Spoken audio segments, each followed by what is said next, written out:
Jason Jacobs. Okay. Jason Jacobson, everybody. On deck is JD Provorce, but coming to the stage is the guy that's been interrupting me with music the whole night, David Gooch. Yeah, no music for me. Thanks a lot, Gooch. Sitting here, I'm looking at the maps on the wall here. This, they spend somebody spends a lot of time to decorate, I guess, this thing. And I'm thinking over here there's a kind of a map of the Red River Valley, and then you got the green area right in the middle, and that means flat.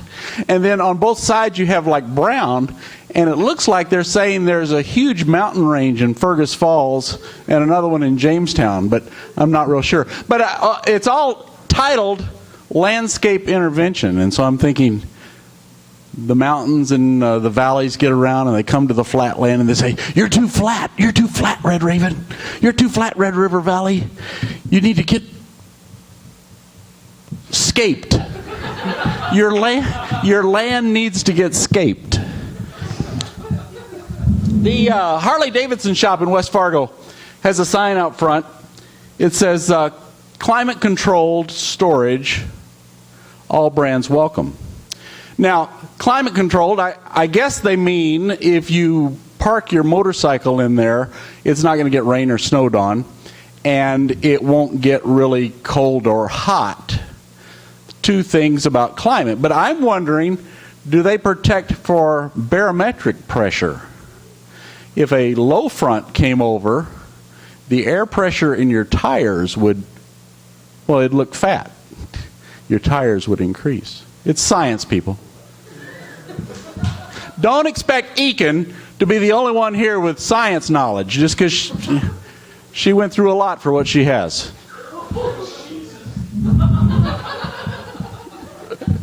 So then the all brands welcome thing, I thought, well, I wonder if that's true. Motorcycles kind of have personalities, and the Harley Davidson kind of has the badass attitude, personality of all the motorcycles. And so I can just imagine in there in that storage facility, some Harley Davidson saying, pick up that tire gauge, Yamaha. Prison joke.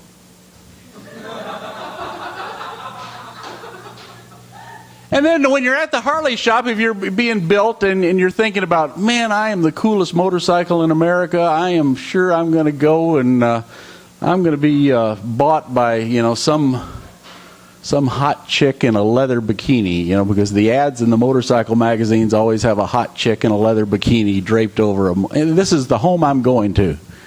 And then you get to the showroom and, there's no hot chicks in a leather bikini coming in, and you start thinking, well, maybe a cool guy, maybe a Steve McQueen kind of Marlon Brando guy will come in and buy me, and then I'll have the hot chick holding on to the cool guy, and then that'll be okay. And then after a couple of weeks in the shop, you realize, no, I'm going home with the fat guy. Hey, unrelated, I think Adam Quinnell's beard looks a lot bigger in the forum than it does in real life. They had a picture of him in the paper today, and the beard looks just tremendous when it's photographed with the right lens and all.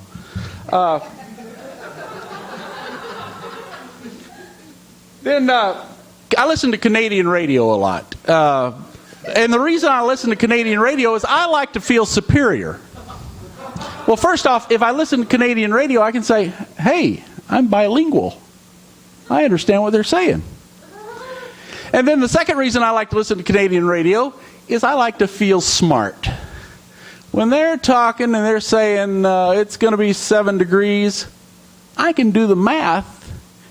And I think, okay, it's either going to be hotter than 7 or less than 7. Let's see, 9/5 plus or minus, divide by 9/5, add 32 or subtract. Anyway, I feel smart. If it's, I like to feel like I can do the math, if I have a pencil and paper. And so I feel good. The other reason I like to listen to Canadian radio is when they have traffic jams, I don't have to care.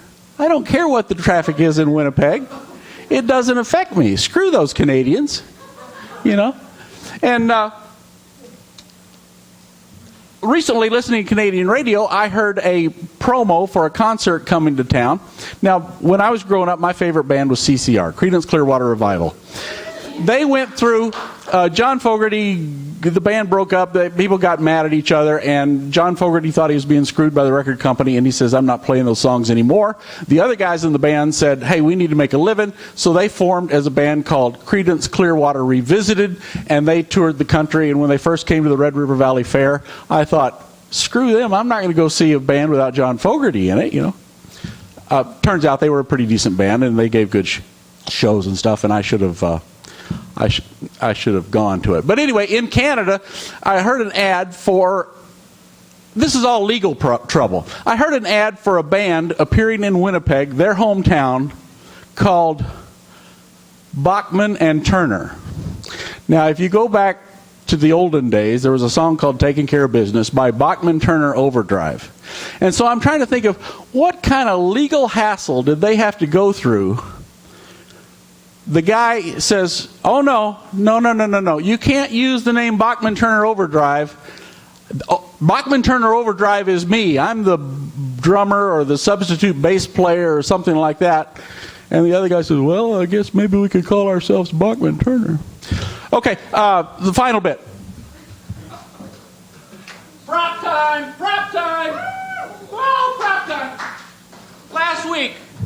Last week, the Vice Squad should have come out here and interrupted this comedy night. It nearly turned into a live sex show. And the way it happened was about how people say things. And it turns out that there's different ways to pronounce things. And after a diatribe on Phil Collins, Paloma Seagull, the Irish Jew with the Spanish fly. I got that wrong. She asked somebody in the audience, and she said something like, what is your favorite corn tortilla stuffed with beef, lettuce, and cheese served at a fast food place? What is your... I'm looking at you. This isn't TV. Play along.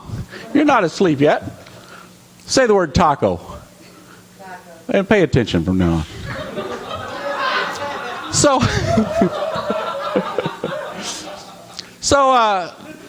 I was listening to Paloma's deal, and she got the person on the front row to say banana, and then she had an orgasm on stage. And I thought, wow, I've been going about this all wrong. So the next day at the grocery store, the cashier is bagging my fruit, and I say to her, banana? And she looks at me, did you want bananas, sir? I said, banana? She just looked, nanner? She just keeps looking at me. Finally, the manager has to come and finish bagging the groceries. The receptionist at work, the next day, I lean into her and say, nanner? Banana? Banana? Banana? Nothing. I get no response. I don't know what it is. But anyway, my favorite corn tortilla with beef, lettuce, and cheese that I just love. This is for you, Luke. You wanted someone to eat a banana on stage last week, so here we go. Thank you. I'm David.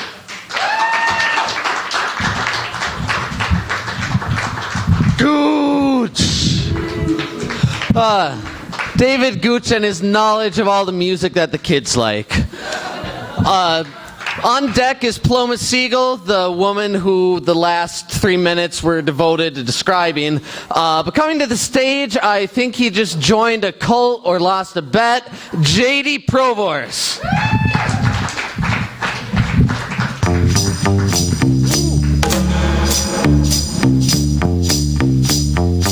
I think that's a drug reference.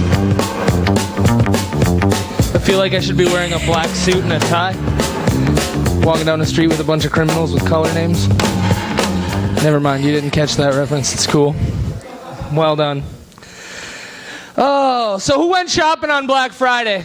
Yeah. Did you? Really? Idiots. No, Black Friday shopping is the stupidest thing I ever heard of.